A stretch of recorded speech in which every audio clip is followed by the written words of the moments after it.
I've just had the worst 2 days of my entire No Man's Sky career, and it's a place that you and I have no doubt been in now 1,000 times. We walk past it every single day, and it's something that is actually pretty amazing, even though I was stuck in there for 2 days. And some great new discoveries have been found, including a new glitch. So let's get into today's video.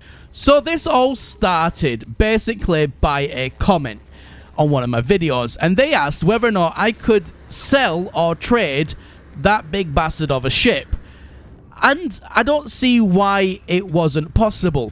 So I had to try and think of a way on how I was going to get it into a normal space station, because you can't just spawn in ships at a space station and that thing can't fly. So I can't, for example, go down to a planet, spawn it, jump into it and fly off into space. It doesn't work like that. It's completely non-functional in that regard. So my idea was to spawn it in at the anomaly and then jump to a space station myself, which then led me here. Fantastic! So I was going to give it to this chap, as you can see, that is in my group right now. No idea who he is. I just met him randomly in the Nexus and we kind of communicated with Jazz Hands. However, that's not important. What is important is, could I, and is it possible to transfer him over this ship? Now, as you can see, first of all, I ran into my first problem. Because of the size of the ship, and because it's floating about and doing all sorts of craziness, I'm actually unable, for example, to scrap the ship, because I wanted to try that first of all before I reloaded my save. Now, I'm unable to scrap the ship because I can't get to the place where I'm meant to scrap the ship. So then, as you can see, I'm trying to figure out how I'm going to get over there. Now, I did have a few ideas. Now, the first idea I had was to try and basically get the ship to go into a different spot, a different landing spot. That then might create an opening or a gap just enough for me to get in and sell the ship, which I wanted to try out first. However, as you can see, it doesn't quite work like that. Yes, it looks like it's in a different spot. However, what it does do as well is it just makes more of the ship spread out more across the actual space station, and it just makes it to be a complete and utter pain in the neck. So then I thought of another way, and my next way was to basically reload my autosave, because I should in theory spawn differently when I come back in the space station. And that's exactly what I ended up doing. Now, I'm not going to edit this part out because this was the first time that I ever attempted a reload, and this is what happened.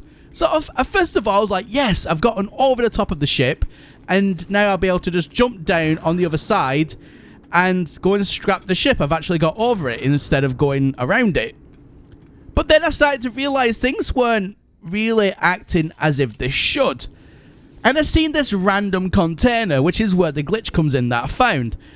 Because as you can see, the container that shouldn't be there, because it is literally just behind, hidden in the space station. It's hidden behind one of the walls. It's like something from the Matrix where the guy goes, one of the agents goes, he's in the wall. It's literally one of those containers that I think Hello Games have put there for themselves or forgot to take it out, because it gives unlimited items. Well, it gives an unlimited Corvex item, but still, unlimited items for something that shouldn't particularly be there. And all these walkways as well, just going around, I'm actually quite amazed. Like, look at this. This is actually incredible. Now, like I said, I'm not trying to edit out much at this particular stage because I want to show you real time what I was doing. And this is how I test out glitches. And when I get myself in a position like this, I like to do full-on kind of testing and exploring. So as you can see right now, I'm looking at that going, I wonder if I can get to the space station core from here. And this happened. I can't believe I was actually able to do it.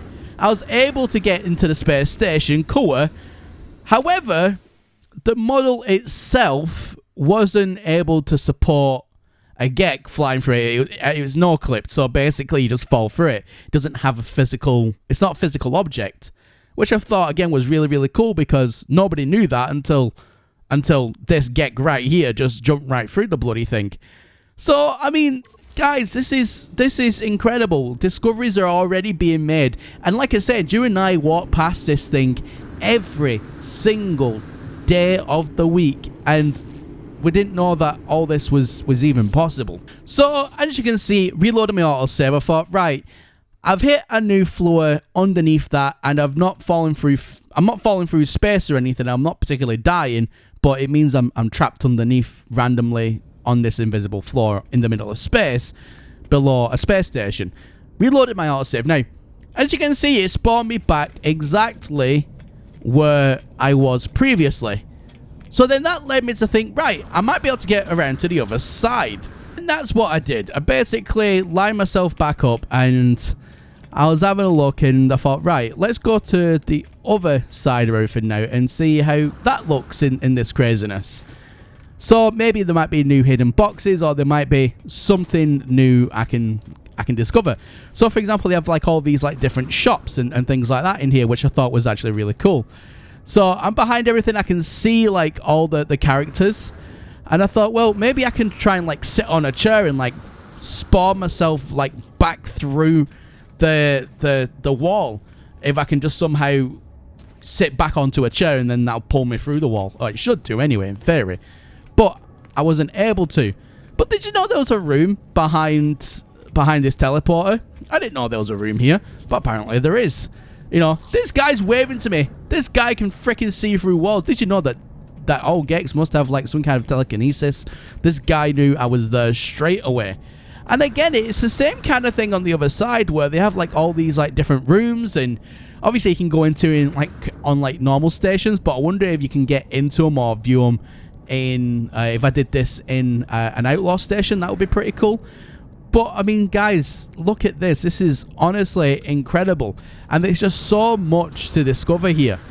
It's really cool, but also this is when I started to get the feeling that I was kind of trapped, and I was trying to think, right, how am I actually going to get out of here? Because once I've done exploring, which I was just about ready to wrap it up for a video for that day, I thought, right, okay, brilliant. What am I going to do now? How am I going to get out of here? Because I can't jump into a ship and call the anomaly. I can't go and use now the teleporter because I'm completely glitched out in the walls. And I can't use that teleporter to spawn to a planet where I can spawn then a different ship and fly away. So how was it going to get out? So my only option really was to find a hole or a crack in the wall and try and get myself punged out into space, call in my freighter, and then trying to get into my freighter whilst I'm slowly dying through space. That's where my day at this point has led me to. Now, this footage that you're seeing right here, and compared to the last footage that you've just seen, there has been 2 days gone past. At this point, I just want to die. This is absolutely stupid. I'm unable to get out. I am in my own glitchy prison right now. If Hello Games could create a prison for me, this would be it. This has been torturous. There's no way for me to get out at all. I have tried every combination of things. Now, my only theory that is left is to basically mash my face against invisible barriers and walls. I'm praying to Sean Murray himself that he's left some sort of a crack or a hole in there that I can somehow squeeze my fat Gek ass through it in order then to call in a freighter and resume my game in order to then get inside of it and call in a ship and put this nightmare behind me. But 2 days have gone by. 2 days, and I have searched every single square inch of these invisible walls with so far no actual result. Now, don't let this thermal protection warning fool you. I am still stuck in the space station. I cannot call in a freighter. Even though it says thermal protection warning and I'm flying in space and it looks like normal space, it's not. Don't let that fool you. I cannot call it anything at this point. As you can see, there's still invisible barriers everywhere, and I keep getting pushed back. Now, a decision had to be made because I couldn't stay stuck in that prison forever. And I had to reload my manual save, which means I lost roughly 28 days of gameplay. That's completely gone. Now, as you can see, both dates now officially match. So then, that leaves me back here. What have I learned over the last few days? The last few days have always taught me something. And that's something I've always really said since day one about glitching. Always create a manual save before you attempt anything. Because you can get stuck like that. And if you haven't created a manual save beforehand, and you get stuck like that, then there's literally no hope in hell you are going to get out. And trust me, I searched every single inch, thought of every possible solution to that problem. And, you know, the word of the day is, make sure you have a manual save, because things like that can, and they do happen, even to me. But on the other side, we did make some amazing discoveries. We found that there was hidden rooms, there was hidden platforms, there was physically a lot of different things about No Man's Sky that I didn't know already. So, for example, the space station core, that was completely no-clipped. It's just an image. There's no way you can physically jump onto it. You just fall through, which means technically it's not really there. It's almost like a skybox. And plus, we also discovered that really cool hidden container that was just giving out unlimited amounts of goodies, which again has always been in there since, no doubt, the very first space station. But you and I never knew anything about it because we walk past it every day, and it's just hidden behind the wall, just placed there randomly. So anyway, guys, thank you all very much for watching, and as always, my name is Professor Cynical, and I'll catch you all again in the next one. Bye for now. So I got your attention for another quick second. Can I just ask to leave a like on the video if you have enjoyed it, leave a dislike if you didn't like it. Now, if you really want to be generous today and you really like today's video and what I do, you want to support me as a creator, then feel free to leave me a super chat message. And this also allows anything that you write on there to be seen on the actual comment section, nice and big and colourful, so I'll be able to see it straight away. So if you do go down that route today, I want to say a massive thank you. And I want to say a massive thank you to absolutely everybody for the continued support. Massive thanks to my Patreons. As you can see, their glorious names on the Patreon wall. You there, you want to show off which faction is best? Well, now you can with exclusive stickers you'll only find over on my Patreon. Grab yourself a Gek Nation Corvex or Viking Nation sticker. Slap it on your desk, slap it on your PC, even slap it on the bumper of your car and let the whole world know that you love stickers. So what are you waiting for? Link in the video description.